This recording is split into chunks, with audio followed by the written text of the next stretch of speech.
I'm doing a deep dive into pale malty European lagers right now.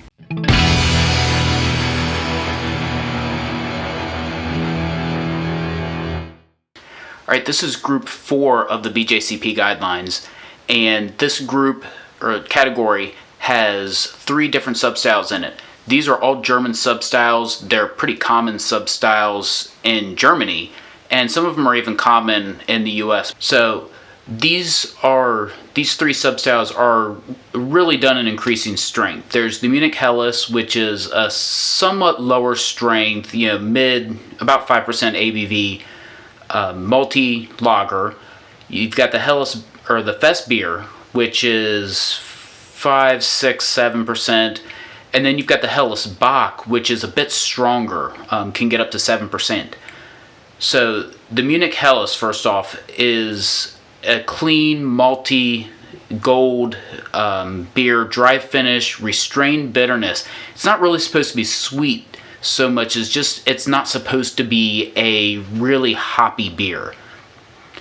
The aroma overall should be moderately to grainy sweet malt with low to moderately low hop aroma, like a spicy, floral, or herbal, something from noble hops that are common in Germany. A very low background note of DMS is not a fault, although these should be pretty clean fermented, so it should be a background note. It should not be strong. Appearance-wise, medium yellow to pale gold, clear, ideally brilliantly clear. A lot of German beers really are brilliantly clear, except for the one I'm going to mention here in a minute. Persistent creamy white head. Flavor-wise, moderately malty start, sort of the suggestion of sweetness. These aren't really supposed to be like really sweet beers. You're not actually supposed to have any residual sweetness in it, but the low to medium low hop bitterness and hop aroma, it gives you that sort of maltiness. The finish should be soft, not a crisp finish. We're not, this isn't the crisp lager, crispy boy kind of lagers. It's more of just a soft finish. Low to moderately low hop flavor, spicy, floral, or herbal hops. Again, the noble hops. Mouthfeel should be a medium body with medium carbonation. Not high, not as high as an American light lager, for example, or an American lager. So vital stats, or the numbers, 1044 to 1048. So not hugely strong. Finishing gravity of 1006 to 1012. So a normal, kind of light to medium kind of body. That puts an ABV around 4.7 to 5.4%. IBU 16 to 22, so not hugely bitter again. And then an SRM of 3 to 5, so it should be pretty light colored. So the next beer in this category, or the next subcategory, is the Festbier, and I happen to have one. This is the Bitburger Festbier, which you can get in at least my part of the United States. 11.2 ounce bottle, which I always think that's kind of funny that you can't get a 12 ounce bottle because it's 11.2. This is a product of Germany. I think it is bottle conditioned, and that's part of the Reinheitsgebot. I don't know that they're allowed to use any external sources of CO2. Now, I guess they could trap CO2 from fermentation and reuse that, and that would be allowable, but I don't know that they're allowed to use external CO2, which, of course, many of us over here probably would do. Guilty. Festbier, contrary to the popular belief, this is not supposed to be like a light Oktoberfest. It's not supposed to be, a session beer, and that's actually part of the reason why it's in the middle, and I'd said before, this is all an increase in strength. So it should be overall smooth, clean lager with a moderately strong malt flavor, a light hop character, but an emphasis on drinkability. This should be an easy, I hate to say it, an easy to slam beer. And it should be less filling than a traditional Oktoberfest. Aroma-wise, moderate malt with more of an emphasis on the toasty and doughy aromatics. So not the grainy kind of grainy malt that you would get out of a Munich Helis. This is more toasty, doughy, so that's kind of a similarity to the Oktoberfest style beers. Low to medium low hop aroma, again, floral, herbal, spicy. You're going to hear me say that a lot this video. Should not be deeply toasted, no caramely, no biscuity flavors, especially no caramely. If you can't get it from Munich malt, you shouldn't be getting it from this. And a clean fermentation, no DMS should be in this. Flavor-wise, a medium to medium-high malt initially.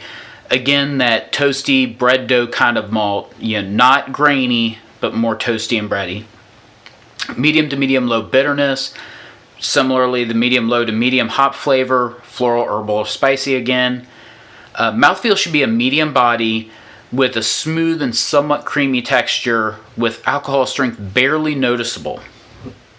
And we'll see on this. Aroma-wise, definitely some toasty malts, some deep bread, not like a light bread, but more of a bread crust kind of. And there's a little bit of floral hop aroma in this too.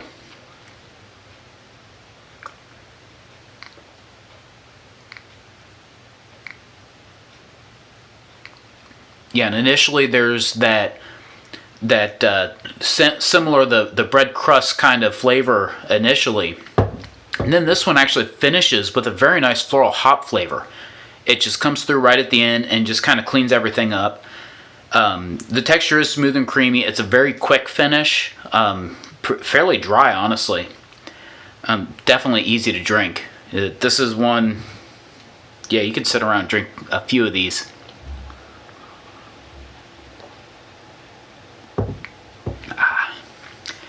So the numbers on this one, 1054 to 1057, so higher starting gravity than the Helles.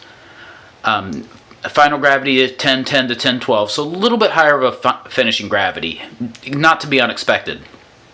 ABV 5.8 to 6.3, so around 6%.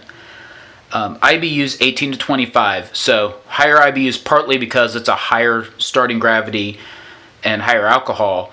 Also higher because it is a little bit more bitter. And then an SRM of 4 to 7. So we're getting just a little bit darker, but not, this is a nice gold. I know it's kind of hard because I forgot to turn on my other light over here. And, this isn't the brightest room on purpose. But, yeah, this is kind of a copper color. Yeah, it's actually, it looks like an Oktoberfest style. It's not light at all. But it's also not dark. The third in this group is the Helles Bock. That's a pale, strong, malty beer. More apparent hop flavor and aroma, but partly I think it's because this is a stronger beer. You can't just strengthen the beer without adding more hops because then you throw it out of balance. And this is one that it is strong. It's a Bock beer, so you're not going to make it sweet because it is still a fest type beer a little bit, but it's stronger. Aroma should be moderately to strong, grainy, sweet malt aroma. Often with this one, you're going to get some lightly toasted and or low marred products. Some caramelization because I think these traditionally were boiled longer. Also, a lot more malt starting out. You got a bigger grain bill for this. Hop aroma, moderately low to low hop aroma. Again, the spicy, herbal, floral. They changed the order in the manual here. I'm not sure it matters. I'm not sure I would ding somebody for a floral hop aroma versus a spicy hop aroma. I don't see me doing that. I don't see anyone doing that. Clean fermentation. A light DMS is okay. Yeast-based esters, like fruity esters, should be low to none. You might notice a light alcohol aroma with this one because this is a stronger beer. Appearance should be deep gold to light amber, bright to clear, and a large, creamy, persistent white head. Flavor-wise, a moderate to moderately strong, grainy, sweet malt. Again, the toasty and Maillard kind of products, from the oil. May have a light DMS flavor, moderate to no hop flavor. So you want the bitterness to support the malt, but you don't necessarily need to use a lot of late hops in this. Again, spicy, herbal, floral, and a moderately dry finish. Mouthfeel wise, medium body with moderate to moderately high carbonation. Should still be smooth and clean and may have a light alcohol warming. And one note that they talk about in the manual is this may also be known as a Maibock. Mai is German for the month of May, and there's plenty of festivals in Germany surrounded by beer or surrounding beer that the Maibock may have been more of a fest type beer, whereas a Helles Bock might be more of a sit at home or not quite festival. Maybe you're just in the beer garden kind of thing. There's not really a difference in the manual. There's no Maibock in the guidelines. I have had one that one of our local breweries in Cincinnati produces, and it was wonderful. It had kind of a floral and almost like a honey kind of flavor to it. It was pretty strong, and this was for the Bockfest, the city's Bockfest festival. So it was not a wimpy beer at all. Number wise, OG should be 1064 to 1072, so stronger than the other two. Finishing gravity 1011 to 1018, so obviously more finish or more higher finishing gravity, just from the standpoint that you're not going to get the yeast to go down to below 1010 for this. I mean, not with that kind of starting gravity. ABV of 6.3 to 7.4, so again stronger than the Fest beer, much stronger than the Helles Lager or Munich Helis. IBU 23 to 35. Again, increasing just because you've got an increasing malt bill here. SRM of 6 to 11, so a little bit darker, but we're still not talking like a dark beer. These should all be a light colored beer.